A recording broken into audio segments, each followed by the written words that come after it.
Okay, Telangana ఏర్పాటు అనేటువంటిదే self respect. Telangana పోరాటమే ఆత్మగౌరవం. అటువంటి తెలంగాణ సకల జనులు పోరాడి సాధించుకున్న తర్వాత మరి తెలంగాణ ప్రజలపైననే, తెలంగాణ రాజకీయ నాయకులపైననే, తెలంగాణ అధికారులపైననే వారి కుటుంబ సభ్యులను సైతం వదలకుండా ఫోన్ ట్యాపింగ్ చేయడం అనేటువంటిది అతి నీచమైన నేరం. అందుకు సంబంధించిన విచారణలో భాగంగా పిలిస్తే దాన్ని రాద్ధాంతం చేస్తూ హింసాయుతమైనటువంటి పిలుపులను ఇస్తూ మరి రాజకీయపరమైన లబ్ధి పొందే ప్రయత్నం చేస్తూ ఉన్నారు.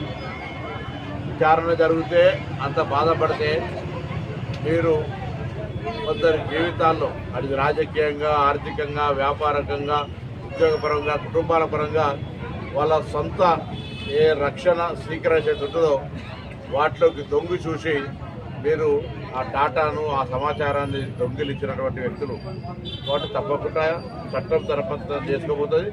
ఇలా కక్ష సాధింపు చర్య కానీ కుట్రపూరితం కానీ ఏమీ లేవు.